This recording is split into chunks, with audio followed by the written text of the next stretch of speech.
When we got married, I believed everything would finally come together. We had spent months planning our honeymoon, choosing a stunning coastal city where we could unwind and begin our life as husband and wife. I pictured long evening strolls, laughter, and closeness that would deepen our connection. But instead, I was hit with the greatest shock of my life. On our very first night, right after checking into the hotel, she suddenly turned to me and said, "I'm not comfortable sharing a bed with you yet. We'll sleep separately." At first, I thought she was joking, but the seriousness in her tone and the determination in her eyes made it clear she wasn't. I asked her why. We were married now. Wasn't this what we had been waiting for? She simply shrugged and said she needed more time, that she wasn't ready to be that close. My heart sank. After the vows, the celebrations, and the promises we made, she was telling me she didn't want to sleep beside me. The next day, I tried to let it go, thinking maybe she was just nervous or needed time to adjust. But the same thing happened the second night. And the third. Every evening, she found an excuse. Too tired, not feeling well, or simply not ready. I felt humiliated. I had dreamed about this moment for years, yet my own wife treated me like a stranger. What's more, I noticed something odd.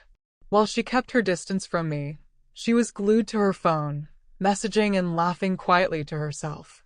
When I asked who she was talking to, she brushed it off, saying it was just a friend.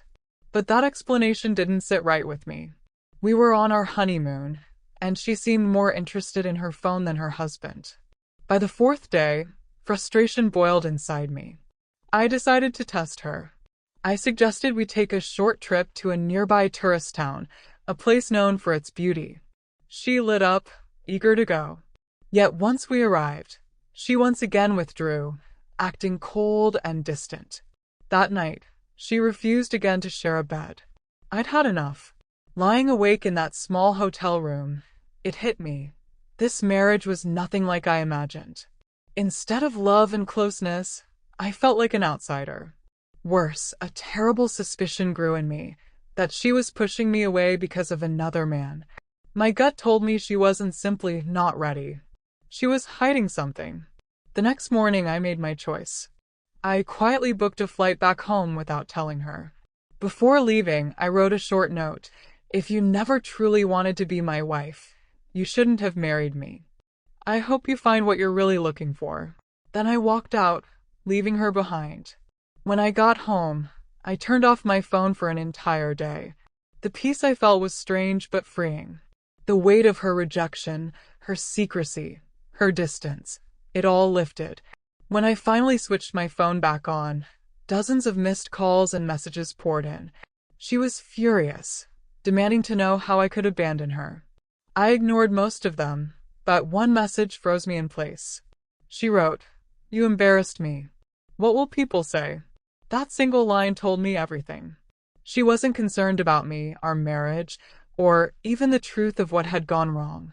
She only cared about appearances, about what others would think. Later, through a mutual friend, I learned the truth. She had been involved with another man even during our honeymoon.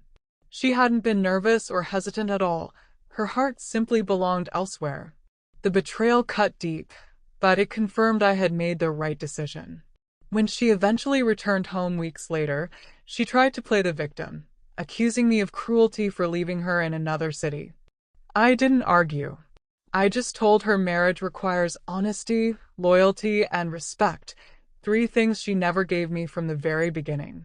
Soon after, I filed for divorce. I refused to waste more time on someone who had never truly wanted me. Her family begged me to forgive her, but I stood firm. I had given her my love, my trust, and my future, and she threw it away. The honeymoon, which was supposed to be the happiest time of our lives, turned out to be the clearest warning that she was not the woman I thought she was. Looking back now, I feel no regret. Sometimes the hardest choices are the ones that save you. By walking away, I saved myself from years of misery.